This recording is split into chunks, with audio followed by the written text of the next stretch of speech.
Upon these ancient pastures were placed triumphant stones, arranged in lines and circles.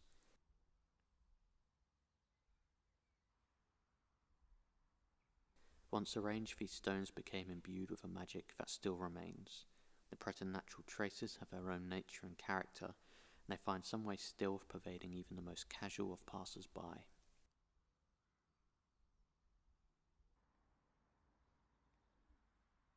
A lorry driver making his way through these stone arrangements along the concreted A361 road might never once look away from his duty, yet at some imprecise moment feel the weight of 41 tons lifted from his shoulders. Breathing deeply, the man is inside one of his own son's memories, that short but significant moment when the boy, having mastered his first few steps, suddenly ran right past his father and towards the back of their garden, where he leapt upon the long, entangled roots of a giant tree that had fascinated him all throughout his childhood. His son, perhaps, could feel what lies in the ancient soil on which the magnificent tree had laid down its roots.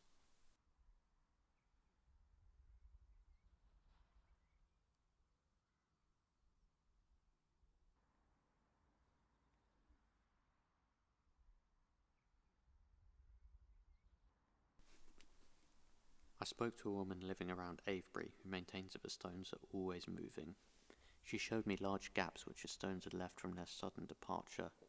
This woman and others are often found chanting the secret teleportations of the stones, trying perhaps to stay one step ahead and predict the next movement, playing the kind of chess game where a checkmate may only be felt as a loss, for the joy lies in the mystery and its significance and not in the capture.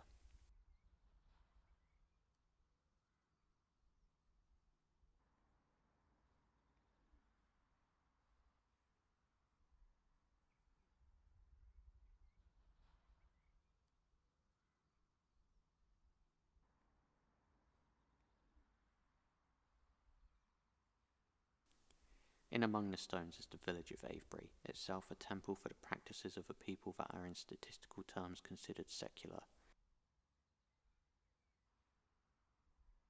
To those maintaining the labyrinth of our bureaucratic machine, elemental magics hold as much significance as the human lives which they control, such is the cold nature of absolute zero. In the secular way of life, it is the job and the wage which hold sway, and which determines.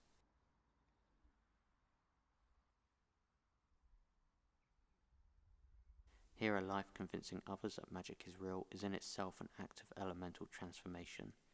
Even the lady behind the information desk can, with enough willpower, vanish into thin air to reappear in early spring to a group of young school children as a sprig of heavy blossom.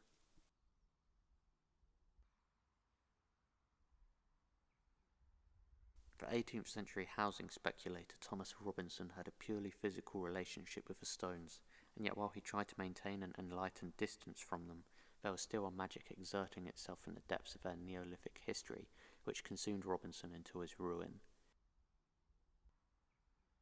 Upon glimpsing the circle, he felt himself blessed with a miracle of foresight. Gathering a team of labourers, he dug a pit large enough to fit the stones, and inside it built a fire.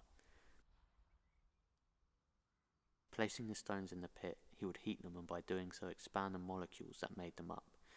Once expanded, the stones were then ready for the next manipulation, the rapid contraction of said molecules by means of ice-cold water, poured atop the surface for the precise opposite effect. Once the stones had undergone such physical trauma, they were far more malleable and thus, like the prisoner of the most elemental of wars, easily prone to breaking. Thomas Robinson and his men set their hammers to the stones and tore them apart, turning the Neolithic monuments into bricks for the construction of cheap housing for the surrounding area. But the cost of the operation and the construction of the new houses far outweighed the profit that he would make from selling them, and he was left destitute. Robinson was wrong, for he was blessed not with foresight but with the greed of madness. This was the thief hung at the gibbet, the warning for all those to follow of the consequences of their possible actions. The stones had performed a small self-sacrifice to ruin a man who represented the dawning force of modern bureaucracy, reminding us of their presence and power, pollinating the changing village at their heart. They became the centre of the intricate brickwork of the village's homes, and thus they remained.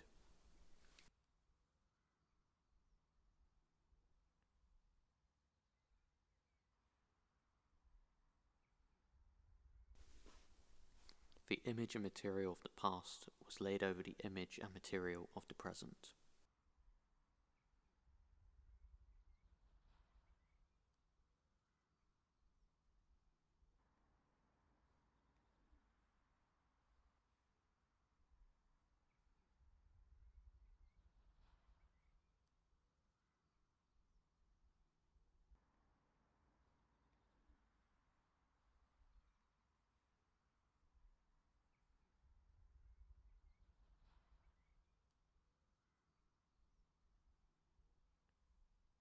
In a less concrete sense, this is a common occurrence in Avebury.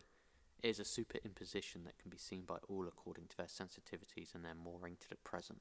The landscape and the remaining rocks seem to work together to project this image of the past over the image of the present. This immutable projection stands before us now, the earthly remnants of a metaphysical anchor whose magic, like our own projections of our future selves, works to complete the circle of time. It is often suggested that these stone circles formed the very centre of the world for the people who built them,